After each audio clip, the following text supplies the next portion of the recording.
Bismillahirrahmanirrahim. Assalamualaikum warahmatullahi wabarakatuh.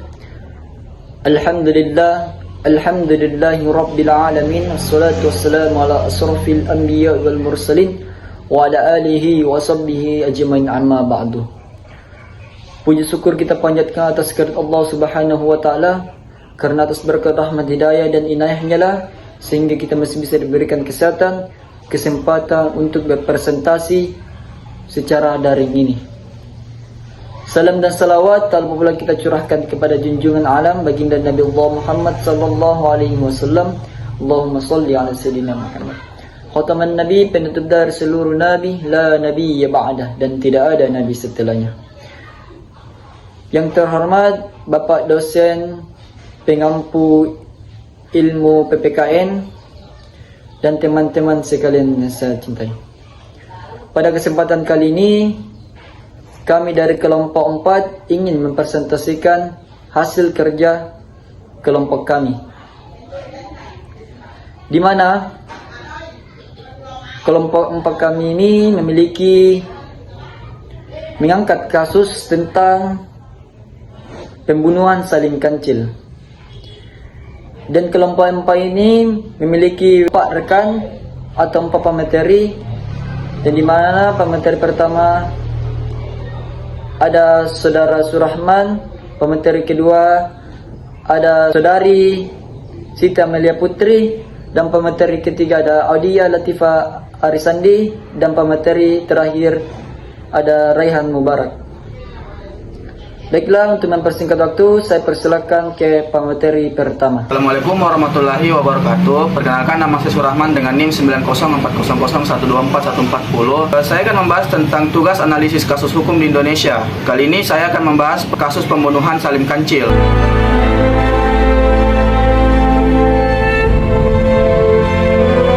Belakangnya yaitu tragedi pembunuhan petani dan aktivis lingkungan Salim Kancil di Desa Selok Awar-Awar, Kabupaten Lumajang, Jawa Timur, tanggal 26 September 2015, menunjukkan masalah besar dalam penegakan hukum dan keadilan di Indonesia. Peristiwa ini menjadi simbol konflik agraria yang diwarnai kekerasan dan kematian, serta mengungkap bagaimana menolak aktivitas tambang ilegal dapat mengarah pada tindakan brutal. Analisis kasus ini akan dilakukan secara menyeluruh dengan mempertimbangkan fakta, elemen hukum, dan keadilan.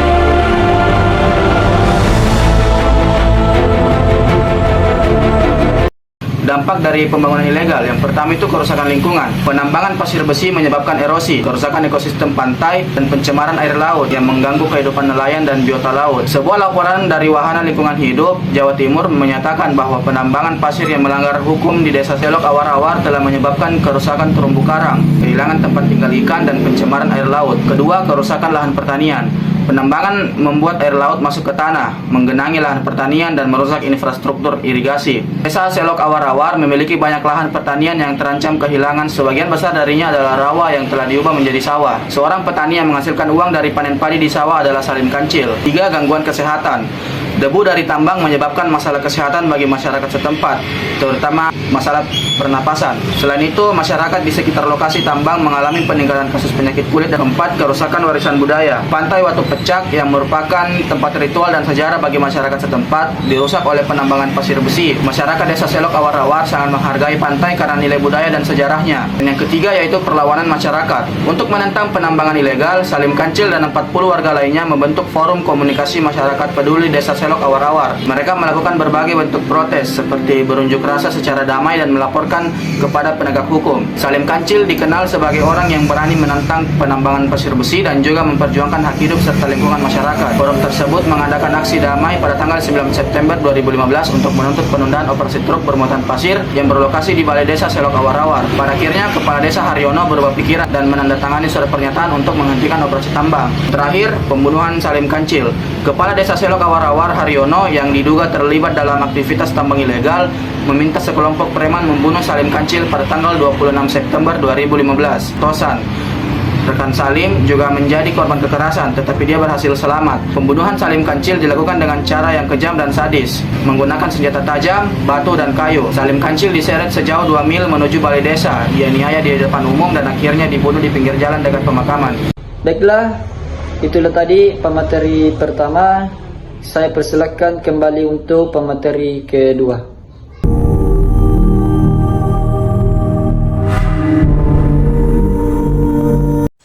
Saya Siti Amalia Putri M dengan NIM 904001224 selaku pemateri kedua yang akan membahas tentang aspek hukum atas kasus pembunuhan Salim Kancil, di mana dalam kasus ini melibatkan banyak pasal-pasal KUHP, termasuk diantaranya pasal 340 tentang pembunuhan berencana, pasal 55 ayat 1 tentang kerjasama dalam tindak pidana, dan pasal 740 ayat 2 tentang penganiayaan bersama.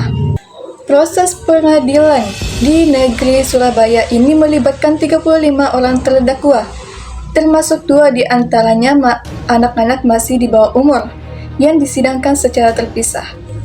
Kemudian proses pengadilan, beberapa pihak menilai bahwasanya proses pengadilan ini tidak adil dan tidak transparan. Keluarga korban serta organisasi kemanusiaan menuntut keterlibatan berbagai pihak untuk mengusut kasus ini. Kemudian putusan hukum. Yang pertama, Haryono dan Mat Dasil dinyatakan bersalah dan dijatuhi hukuman vonis 20 tahun penjara. 8 terdakwa lainnya divonis 12 tahun penjara dan 2 anak yang masih di bawah umur divonis 3,5 tahun penjara. Keluarga korban menyatakan kekecewaan atas putusan hukum ini dikarenakan masih ada pelaku lain yang masih bebas. Jadi kasus ini menggambarkan proses pengadilan atas pembunuhan Salim Kancil dengan berbagai aspek keadilan yang masih dipertanyakan. Baiklah, itulah tadi pemateri kedua. Saya kembali persilakan pemateri yang ketiga.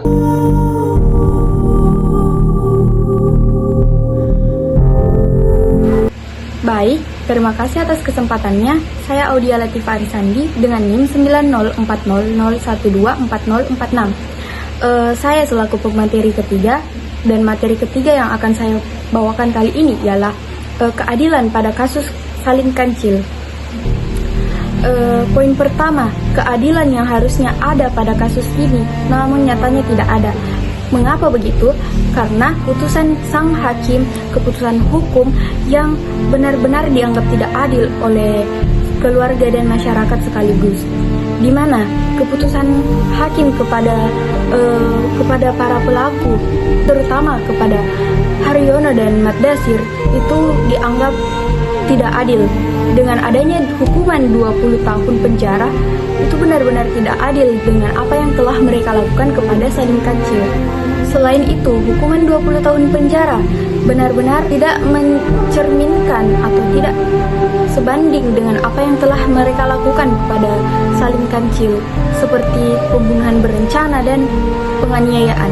Di poin kedua, kita akan melihat bagaimana perspektif hukum yang ada di Indonesia. Dari kasus Salim Kancil ini, kita dapat mengetahui bahwa hukum yang ada di Indonesia benar-benar tidak dilakukan dengan sebenarnya. Kasus Salim Kancil ini merupakan bukti nyata ketidakseimbangannya hukum di Indonesia. Idealnya, keadilan adalah proporsionalitas dari hukuman kejahatan yang telah dilakukan. Di kasus ini, hukuman yang diberikan kepada para tersangka atau hukuman yang telah divoniskan kepada para tersangka itu tidak mencerminkan hukuman setimpal apa yang telah mereka lakukan kepada Salim Kancil ini. Kasus Salim Kancil ini merupakan bukti nyata bahwa di Indonesia masih ada permainan dalam hukumnya. Dari kasus Salim Kancil ini, kita dapat mengetahui bahwa kekuatan yang berkuasa masih dapat menjadi pengganggu atas keadilan yang ada di Indonesia ini. Poin ketiga, kita melihat dari sisi sosial. Dari kasus ini menunjukkan bahwa masyarakat kecil, terutama para aktivis dan para petani, masih kekurangan akses terhadap keadilan. Diduga kekuatan ekonomi dan kekuatan politik dapat memengaruhi keputusan hukum di Indonesia, di mana mereka tidak memiliki cukup sumber daya dan dukungan untuk memperjuangkan hak-hak mereka. Hal itu pula menjadi dampak kenapa masyarakat kecil ini seringkali tidak mendapatkan keadilan. Poin terakhir, kita melihat dari perspektif etika. Di perspektif etika, kasus ini merupakan tindakan yang tercela. Mengapa? Karena Salim Kancil dibunuh dengan keji dan tindakan tersebut tidak dapat dibenarkan. Apa yang dialami oleh Salim Kancil menunjukkan bahwa hak-hak atau nilai-nilai kemanusiaan tidak benar-benar terrealisasikan di masyarakat kita ini. Pembunuhan terhadap Salim Kancil ini merupakan pelanggaran yang serius terhadap hak asasi manusia dan menunjukkan bahwa konflik agraria di Indonesia ini seringkali diwarnai dengan tindakan yang kejam dan tragis. Sekian dari saya kembalikan kepada moderator. Terima kasih. Baiklah, itulah tadi pemateri ketiga. Berhubung saya sendiri selaku moderator sekaligus pemateri keempat, saya akan menjelaskan materi yang keempat tentang rekomendasi.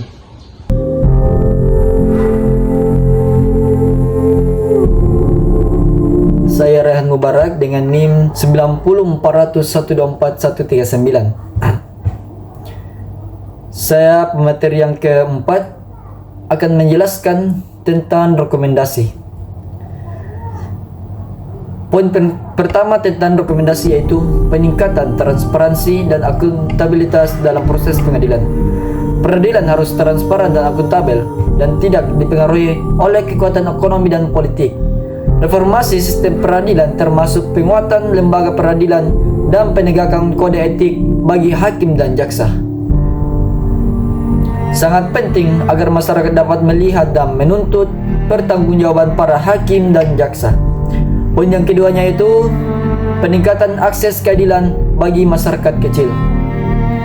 Masyarakat kecil harus memiliki keadilan yang mudah dan murah. Pemerintah dan lembaga bantuan hukum harus menyediakan layanan hukum gratis bagi masyarakat miskin dan rentan. Organisasi masyarakat sipil dan lembaga bantuan hukum juga harus berperan aktif dalam memberikan pendamping hukum kepada komunitas yang terdampak konflik agraria. Poin yang ketiganya yaitu peningkatan kualitas sumber daya manusia penegakan hukum. Untuk mencegah korupsi dan interferensi dalam proses peradilan, penegakan hukum harus memiliki integritas dan proporsional dan komitmen tinggi dalam menegakkan hukum. Pemerintah juga harus melakukan pelatihan dan seleksi yang ketat bagi calon penegak hukum. Poin yang keempat yaitu peningkatan perlindungan bagi aktivitas lingkungan dan pembelaan hak asasi manusia.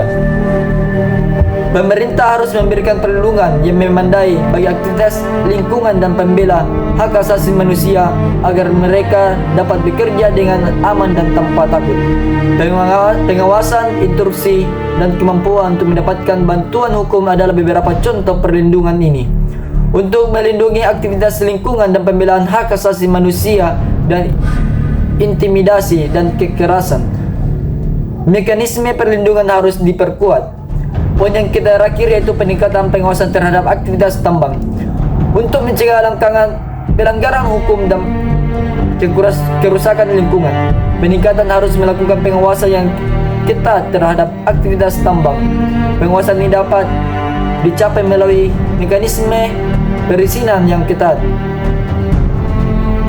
monitoring lapangan, dan penegakan hukum yang tegas.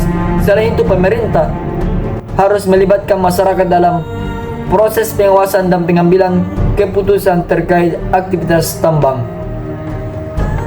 Jadi, kasus ini, kasus tentang Salim Kancil memiliki saran dan kesimpulan dan saran. Kasus pembunuhan Salim menunjukkan bahwa konflik agraria di Indonesia masih merupakan masalah besar yang membutuhkan perhatian serius dari semua pihak. Tragedi ini disebabkan oleh penegakan hukum yang lemah, tindakan ketidakadilan sosial, dan kurangnya perlindungan bagi aktivitas lingkungan. Peristiwa serupa harus dihindari dengan reformasi hukum yang menyeluruh. peningkatan penegakan hukum dan perlindungan yang kuat bagi aktivitas lingkungan dan masyarakat kecil. Peningkatan kesadaran masyarakat harus lebih peka terhadap isu-isu lingkungan dan konflik agraria, dan masyarakat harus berani bersuara dan memperjuangkan hak-hak mereka. Yang kedua itu peningkatan peran media. Media harus berperan aktif dan mengungkapkan kasus-kasus pelanggaran hukum dan ketidakadilan serta memberikan edukasi kepada masyarakat. Peningkatan peran swadaya masyarakat. Lembaga swadaya masyarakat harus mensosialisasikan perihal sosial dan lingkungan. Mungkin hanya itu. Saya kira. Assalamualaikum warahmatullahi wabarakatuh.